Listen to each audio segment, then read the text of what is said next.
mesti dilakukan karena ternyata setiap zaman ada orangnya, setiap orang ada zamannya. Jadi perubahan itu sesuatu hal yang pasti yang tidak mungkin kita hindari. Karena perubahan itu tidak mungkin kita hindari, maka yang perlu kita lakukan adalah bagaimana kita mampu beradaptasi terhadap segala perubahan. Hari ini mungkin saya juga agak kebayang dulu guru saya ketika saya selalu tidak ingin menyebut mantan guru karena guru ya guru bagi saya gitu ya. Guru saya ketika di madrasah ibtidaiyah dulu itu saya nggak kebayang, sekarang kita sudah berpindah ke dunia digital, teknologi dan sebagainya. Bagaimana mereka, mohon maaf ya, merasa begitu ketertinggalan karena mungkin ruang untuk beradaptasi, ruang untuk bahkan bisa jadi Pak Bu, saya kawitnya dari Tasikmalaya di kampung gitu ya, namanya orang di kampung gitu ya, mana kadang ada beberapa juga yang mungkin belum mengenal handphone dan seterusnya, bisa jadi begitu. Nah sehingga untuk implementasi pada konteks kurikulum, perubahan yang memang mesti kita adaptasi ini kadang-kadang menjadi terkendala. Nah oleh karena itu, karena ilmu ini kemudian bersifat dinamis, maka pilihan kita adalah kita mesti beradaptasi terhadap segala perubahan. Oke, ya, kita mesti beradaptasi dengan segala perubahan. Baik, kesini ya. Nah, termasuk saya juga mungkin agak kantor Bu, karena baru colek-colek begini. Baik, yang berikutnya adalah saya ingin menukil juga apa yang pernah disampaikan dalam buku Nikah Jarwantara, menyatakan bahwa anak-anak taman siswa kita dekatkan hidupnya kepada kehidupan rakyat agar supaya mereka tidak hanya memiliki pengetahuan saja tentang hidup rakyat. Agar apa? Agar mereka tidak hanya memiliki pengetahuan saja tentang rakyatnya, akan tetapi dapat mengalaminya dan kemudian tidak hidup berpisahan dengan rakyat. Jadi Bapak pendidikan kita sudah menyampaikan jauh-jauh hari bahwa anak didik kita itu mesti dididik untuk mengalami, tidak hanya cukup mengetahui. Ya, sehingga pada akhirnya dia mampu berhidup berdampingan dengan masyarakat. Kita ingat misalnya apa yang kita sebut sebagai organisasi pendidikan dunia, UNESCO menyebut bahwa paling tidak ada 4 fungsi pendidikan. Yang pertama learning to know, itu tujuan pendidikan paling dasar agar pendidikan itu belajar itu untuk mengetahui, learning to know. Lalu fase berikutnya adalah learning to do. Bagaimana kemudian kita belajar untuk mampu melakukan. Jadi setelah kita tahu, kita harus mampu melakukan. Setelah anak kita diberitahu, maka anak kita mampu melakukan. Lalu tahapan yang ketiga apa? Learning to be. Mereka harus mampu menjadi dirinya sendiri. To be a teacher, to be a doctor, to be a good student, kira-kira begitu ya. To be, karakter lah di situ. Jadi kita disebut guru matematika itu bukan hanya karena namanya Ibu Juju, dia dari desa A, dia dari desa no, tetapi Ibu Juju existing Ibu Juju karena karakternya, karena pengetahuannya. Maka Ibu Juju sudah menjadi Ibu Juju. Kira-kira learning to be. Maka anak-anak kita juga perlu dididik untuk to be. Mereka akan menjadi apa? Maka ke depan kita akan bicara soal bagaimana kemudian kurikulum merdeka itu selalu diarahkan pada pengembangan minat, bakat, karakter peserta didik. Jadi mentekah yang buruk, nah saya sudah namakan gitu ya, mentekah tetapi berdasarkan karakter, minat, bakat peserta. Lalu target yang keempat adalah learning to live together. Pendidikan, belajar itu adalah agar mampu menciptakan peserta didik, warga belajar yang mampu hidup berdampingan, live together, berdampingan dengan seluruh lapisan masyarakat, mampu hidup di tengah-tengah masyarakat. Kira-kira begitu ya, kira-kira begitu. Dan tentu Bapak Ibu, kami yang mungkin hari ini berada di lembaga pendidikan tinggi, sebetulnya Bu, Pak, gitu ya, kami ini punya hutang yang kalau saya berpikiran sebelum saya ditagih hutangnya, saya bayar dulu gitu. Dosen itu kan punya kewajiban, satu ngajar, dua neliti, tidak ngabdi, yang ketiga ngabdi, yang kita sebut sebagai tridharma. Mestinya lembaga-lembaga pendidikan, masyarakat itu ngabdi tuh ke orang-orang yang mungkin ngajar di perguruan tinggi itu Bu, gitu ya, membayarkan gitu kalimat bayarnya, pengabdian kepada masyarakatnya seperti apa. Nah ini tentu saya sebelum ditagih kira-kira gitu ya, kemarin itu mikirnya oke, kita bayar dulu deh gitu, gitu ya, kalau ibarat tagih menagih gitu ya Bu. Nah ini juga bagian daripada kepedulian, bagian daripada keinginan kami untuk berkolaborasi. Terlebih misalnya secara umum kita sudah ketahui bahwa dalam konteks kurikulum merdeka itu terpenting adalah kita mau berkolaborasi. Tidak menutup kemungkinan, mohon maaf, contoh misalnya Ibu Juju ya tadi, Ibu Juju misalnya, kadang-kadang dalam satu sesi itu bisa ngajar di kelasnya Pak Benny loh Bu, sebagai praktisi yang sudah mengajar bertahun-tahun mata pelajaran matematika, loh bisa. Pun sebaliknya, kadang-kadang mungkin Pak Benny nanti ngisi di kelasnya Ibu, kan begitu. Ini semakin terbuka gitu ya, semakin terbuka. Jadi ya secara formal bahwa dosen itu mesti S2, mesti linear dengan bidang ilmu, tetapi dalam kerangka praktis semua kita bisa terlibat dalam pengelolaan pendidikan, termasuk baik itu di tingkat SD, SMP maupun SMA. Baik, berikutnya adalah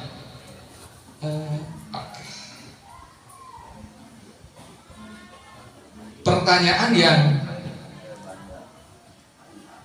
kadang-kadang ketika saya tanyakan ke mahasiswa, Pak, Bu, gitu ya, ini sulit dijawab. Tetapi terlebih saya kadang-kadang bertanya kepada mahasiswa yang mereka sudah memiliki pengalaman ataupun sedang mengajar. Pertanyaan pertama, dan ini akan saya ajukan juga kepada Bapak Ibu.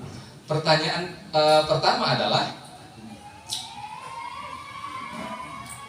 apa yang Bapak Ibu gunakan sebagai panduan dalam merencanakan perjalanan belajar siswa? Ada yang mungkin mau menjawab? Yang Bapak Ibu gunakan untuk merencanakan sebagai panduan perjalanan belajar siswa. Apa Ibu? Ibu Juju RPP. Ibu mohon maaf, namanya siapa Ibu? Ibu Maria RPP Silabus. Oke. Pertanyaan berikutnya adalah, apa yang seharusnya menjadi alasan terhadap berubahnya sebuah kurikulum? Ibu mungkin? Mohon maaf, Ibu siapa? Ibu Eli? Oh, Eri. Pak Ben, kalau dosennya Pak Ben itu Ibu Eli ya. Oke, Ibu Eri besok juga mau pindah ke Yasika dari dosen Yasika. Ibu Eri mungkin barangkali punya pendapat.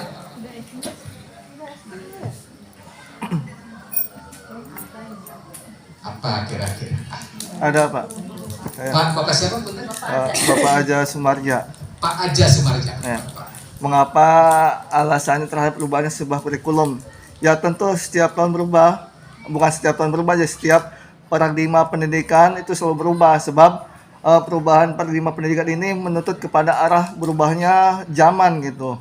Kalau kita misalnya di zaman era 90-an tentunya berubah dengan era yang sekarang yang penuh dengan digital. Nah, jadi memungkinkan setiap kurikulum ini pasti akan mengacu pada perubahan kurikulum yang terhadap sebagai perkembangan zaman atau era digital ini, begitu Pak. Jadi kuncinya ada di adaptasi terhadap segala perubahan yang tadi saya sampaikan ya Pak. Terima kasih Pak Aja, terima kasih, luar biasa tadi jawabannya. Mohon maaf. What is this? Oke. Ibu mungkin, Ibu siapa? Mohon maaf. Ibu Nini. Ibu Nini. Oke, Bu, dari pengalaman Ibu selama mengajar gitu ya, mana yang lebih sering terjadi? Mohon maaf ya Pak, apakah menyelesaikan materi yang ada atau mencapai tujuan yang ada dalam kurikulum?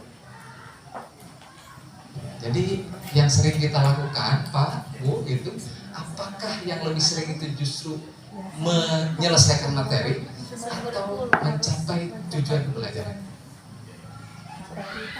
Menyelesaikan materi. Saya materi, ya materi. Nih masih numpuk nih bangkunya, ada berapa lagi nih? Terlampau jauh, kadang takut memaksakan ke peserta didik yang masih tidak mampu mencapai. Kita tidak boleh memaksakan kemampuan anak itu kan berbeda-beda. Kita sadar betul bahwa peserta didik kita ternyata variatif ya, Bu. Kecepatan menjangkau setiap materi, memahami setiap materi begitu ya. Jadi kadang-kadang ini besok mau ujian nih, materinya masih numpuk, ayo ngebut gitu kan, digas terus gitu ya, digas terus gitu ya. Nah, sehingga apa tujuan pembelajaran yang semestinya kita capai itu kadang-kadang gitu ya, kadang-kadang tereliminasi oleh target materi yang belum kesampaian gitu ya. Ini fakta yang kemudian ini juga tentu saya kira problem kita bukan hanya di lembaga pendidikan di tingkat dasar menengah maupun sekolah atas, tapi juga kadang-kadang perguruan tinggi juga demikian gitu ya. Dikejar besok mau UTS, materi baru 4 gitu ya, ngebut aja, nggak tahu maksudnya, nggak paham, bisa jelas seterusnya gitu ya. Materi jalan terus. Nah, oke.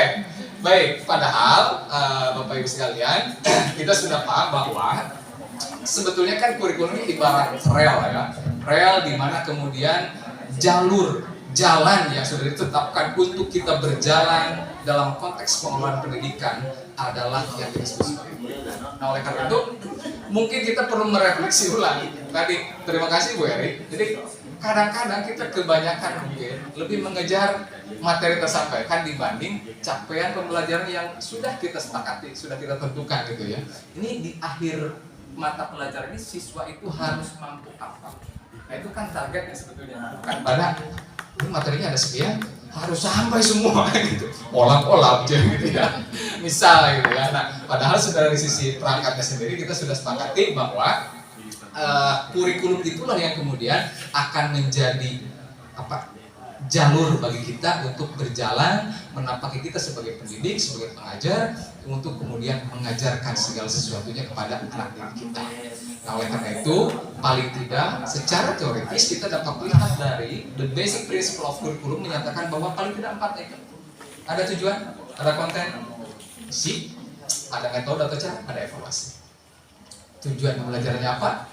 Isinya apa yang akan kita sampaikan? Materi berarti, lalu kemudian cara untuk menyampaikan materi itu seperti apa, lalu kemudian evaluasinya seperti apa. Nah, 4 poin inti inilah yang kemudian harus berbalik. Jadi kalau ibarat buka buku gitu ya, kadang-kadang harus ngulang-ngulang gitu ya. Ini tujuan pelajarannya apa, caranya seperti apa, materi yang mau disampaikannya apa, lalu evaluasinya seperti apa. Sehingga ada ketersambungan antara tujuan, metode, isi dengan evaluasi yang kita berikan terhadap peserta didik kita. Karena tadi sadar betul bahwa peserta didik kita itu variatif. Tentu mungkin model evaluasi yang kita berikan juga bisa variatif, gitu kan? Bisa variatif, tidak disamaratakan. Oleh karena itu kita melihat misalnya kebijakan terbaru bahwa tidak ada ujian nasional misalnya, yang adalah assessment. Itu kan untuk kemudian menghargai setiap perbedaan, menghargai setiap keunikan dari setiap peserta didik yang ada di sekolah. Oke. Kurikulum Merdeka, nah ini kan kuncinya ada di beragam, lalu kemudian pengembangannya pada konten-konten esensial. Nanti Pak Benny lebih cerita soal gimana sih membangun konten esensial misalnya gitu ya. Tetapi prinsipnya adalah kolaborasi, keberagaman yang kita tonjolkan pada implementasinya menjadikan pendidikan ini semakin berwarna. Anak tidak lagi dipaksa untuk menguasai sesuatu hal yang mungkin dia juga tidak suka gitu ya. Walaupun saya kira dalam konteks pendidikan tidak bisa kita berbicara soal like and dislike, suka tidak suka. Tetapi pertimbangannya ada pada soal minat, bakat yang ada pada siswa yang bisa kita dorong, bisa kita bantu. Saya selalu menyatakan ke teman-teman mahasiswa itu, teman-teman kalau nanti suatu waktu jadi guru, gitu ya, ngajar di sekolah, Jangan berpikir bahwa Anda adalah satu-satunya sumber pengetahuan. Kita ini, termasuk saya bilang, kita ini hanya salah satu, bukan satu-satunya. Karena kalau kita bicara bahwa saya satu-satunya sumber pengetahuan yang akan kamu peroleh di dalam kelas ini, maka saya sudah memonopoli itu ilmu pengetahuan, padahal saya sendiri masih memiliki keterbatasan. Nah, oleh karena itu setiap pendapat mahasiswa, setiap pendapat siswa mesti kita hargai sebagai bagian dari keberagaman yang ada, dan setiap anak memiliki latar belakang yang berbeda-beda, kompetensi yang berbeda-beda, kemampuan yang berbeda-beda, termasuk minat bakat yang berbeda-beda. Ya, sehingga dalam konteks kurikulum merdeka ini penting bagi kita untuk menghargai setiap keberagaman dengan cara yang beragam.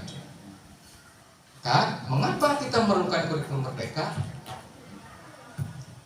Kita sebut sebagai literasi dan numerasi, bahwa berbagai studi baik di tingkat nasional maupun internasional menyatakan bahwa masyarakat kita, peserta didik kita, Bapak Ibu, ternyata memiliki kesulitan yang cukup ya dalam memahami bacaan sederhana maupun matematika dasar. Kita sebut sebagai literasi dan numerasi.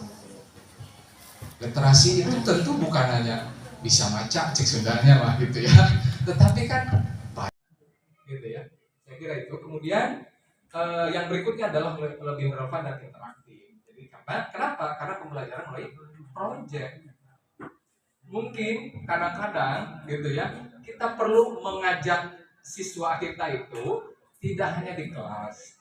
Kadang-kadang untuk mengajarkan tentang alam mungkin bisa di lapangan sambil ngariung gitu ya, kan lebih menarik gitu. Jadi inovasi-inovasi kreativitas kita dituntut dalam konteks Merdeka Belajar ini untuk memberikan pembelajaran yang lebih interaktif kepada peserta didik, agar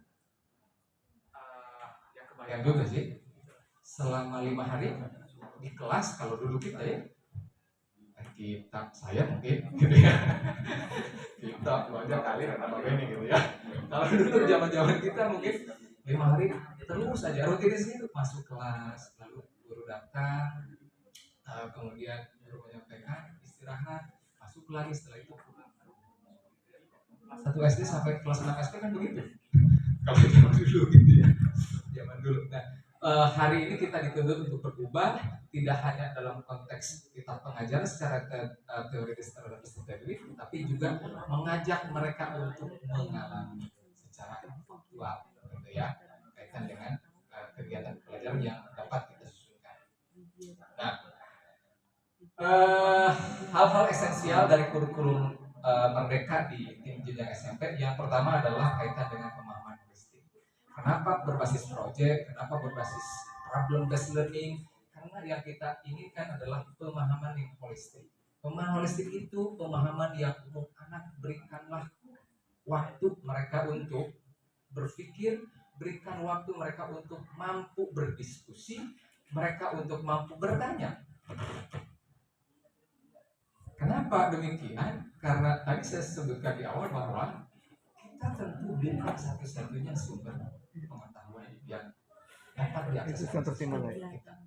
Ya, pemahaman holistik terhadap konsep-konsep, teori-teori dan sebagainya itu dapat dipahami oleh siswa, entah itu dari sisi model pembelajaran berbasis problem atau dari proyek. Ya, kemudian dalam konteks ini kaitannya dengan pembelajaran berbasis proyek penguatan problem Pancasila. Nah, ini kan yang lagi hari ini memang banyak digagas, dan kemudian kita juga dituntut ya. Jadi kadang-kadang ada guru juga, termasuk dosen juga yang menyatakan begini, kita ini sebagai pendidik kok banyak dituntut harus ini harus itu, ya resiko saya bilang gitu ya. Resiko, kita harus siap dengan resiko kan gitu ya. Kita harus siap dengan resiko, termasuk karena apa? Karena pilihan kita sudah menyatakan bahwa kita akan menjadi guru, kita akan menjadi dosen, kita akan menjadi pendidik. Resiko kita mesti beradaptasi, itu kunci untuk bisa siap terhadap resiko yang hadir pada akhir-akhir. Nah, kemudian Paling tidak ada 6 dimensi yang mungkin bisa kita sadur dari beberapa referensi yang ada. Yang pertama kaitan dengan proyek penguatan Pancasila itu adalah beriman bertakwa terhadap Tuhan Yang Maha Esa. Tentu ini sejalan dengan Pancasila. Dan kemudian kebinekaan, gotong royong, mandiri, bernalar kritis dan kreatif. Ini target yang mesti kita tumbuhkan pada karakter peserta didik kita. Jadi mereka keluar dari SMP 4 Sumber Jaya itu, mereka paling tidak mendekati karakter profil Pancasila seperti ini. Mereka mampu hidup mandiri, bernalar kritis, kreatif. Dari mana kritis itu bisa kita peroleh? Dari model pembelajaran yang kita lakukan di sekolah, problem based learning, project based learning. Bernalar kritis anak dituntut untuk berpikir, kan gitu. Kalau bahasa Sunda dulu, akhirnya bilang terukur di huapan, kira-kira kan. Jadi anak diminta untuk berpikir itu untuk melatih mereka mampu nggak mereka tetap berpikir sesuai dengan arahan yang kita berikan. Nah, berikutnya tema-tema yang dilakukan dalam P5 yang pertama adalah gaya hidup berkelanjutan, kemudian kearifan lokal. Kenapa? Lingkungan sekolah itu juga dalam konteks pengelolaan kurikulumnya dia berbasis lingkungannya. Karena tentu soal kearifan lokal ini juga perlu ditanamkan di profil peserta didik kita. Termasuk di kurikulum MBKM di perguruan tinggi, di kami juga di pendidikan matematik dan di pendidikan bahasa Indonesia ada satu mata kuliah yang perlu dihadirkan, yaitu wawasan kearifan lokal. Itu untuk mendukung profil Pancasila. Jadi profil Pancasila bukan hanya di tingkat satuan pendidikan dasar menengah maupun atas, tapi juga dalam konteks pendidikan tinggi. Lalu kebinekaan global, kemudian mengolah jiwa raga, suara demokrasi, mereka asal teknologi, dan kemudian entrepreneurship, keterampilan berteknologi, mencipta, dan seterusnya. Nah, oleh karena itu, Bapak Ibu, saya berikan tanda merah, sekolah diberikan kewenangan untuk menentukan tema. Jadi nampaknya, gitu ya, Bapak Ibu tentu perlu berdiskusi dengan Pak Kepala. Pak Kepala, kita ini akan mengambil tema penguatan profil Pancasila untuk peserta didik kita itu. Mau tema yang mana nih kita ambil? Lalu nanti kita kegiatannya apa? Gitu ya. Jadi mesti kita sepakati antara sekolah dengan guru-guru yang nanti akan melaksanakan bagaimana mengelola kegiatan-kegiatan yang berkaitan dengan penguatan profil Pancasila untuk siswa. Oke. Intinya proyek profil Pancasila paling tidak, kenapa demikian? Mengalami pengetahuan. Ini peserta didik juga memiliki kesempatan untuk mempelajari tema-tema atau isu-isu penting. Wawasan global, kearifan lokal, ini model-model yang memantik kritis, ya, memantik nalar berpikir peserta didik kita itu perlu digagas, berikan stimulus oleh kita agar keterampilan berpikirnya semakin meningkat. Oleh karena itu tadi kita bicara soal minus di soal literasi dan numerasi ini bisa meningkat ke depannya, gitu ya. Karena hanya itu yang bisa melatih mereka untuk meningkatkan nalar kritis, literasi dan numerasi. Oke. Baik. Nah, secara prinsip penerapan di satuan pendidikan yang pertama adalah peserta didik.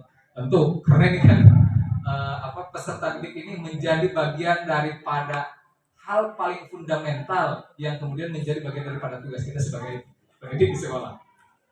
Kita ini jadi guru tentu untuk menjadi contoh bagi peserta didik kita, sehingga peserta didik inilah yang kemudian menjadi pusat pengembangan profil Pancasila. Ya, kemudian kontekstual, ya, menunjukkan kekhasan dan sesuai dengan karakteristik satuan pendidikan. Kontekstual based on culture-nya, berdasarkan latar belakang budaya, lingkungan sekolah sekitar dan seterusnya. Kemudian esensial, ya, buat semua unsur informasi penting utama yang dibutuhkan dan digunakan satuan pendidikan. Yang keempat adalah akuntabel, dapat dipercaya. Yang kelima adalah melibatkan berbagai kelompok. Jadi penyusunan kurikulum ini perlu dilakukan secara kolaboratif untuk meningkatkan capaian pembelajaran, termasuk peningkatan pada pembentukan profil pelajar Pancasila. Saya contohkan dari sejak awal, kadang-kadang jika ibu berkenan mungkin gitu ya, kadang-kadang daripada misalnya nanti lewat ke Asok Kandel gitu ya, ada sesi waktu mungkin gitu ya di mata kuliah tertentu nanti juga yang kami berikan terhadap guru untuk mengisi di kelas dengan mahasiswa. Jadi akan semakin variatif nanti. Tidak hanya 16 pertemuan itu oleh dosen terus itu ya. Tapi juga nanti mungkin kadang-kadang Ibu Juju tuh. Itu ya, kalau Bu Juju nanti butuh kesempatan bersama-sama yang mampir ke topik lagi. Dengan satu ikan. Maka KPK adalah prinsip mengajar.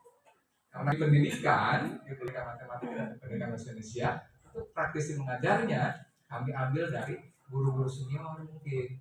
Gitu ya, yang membimbingi tentang mata kuliah tertentu atau mata pelajaran tertentu. Gitu ya. Ada yang kalau di pendidikan bahasa dan sastra mungkin kami dari budayawan gitu ya Pak. Jadi kolaborasi sifatnya gitu ya. Jadi anak tidak hanya diajarkan oleh Pak Beni, tetapi juga kadang-kadang oleh Ibu Juju, kadang-kadang oleh Ibu Erik gitu ya.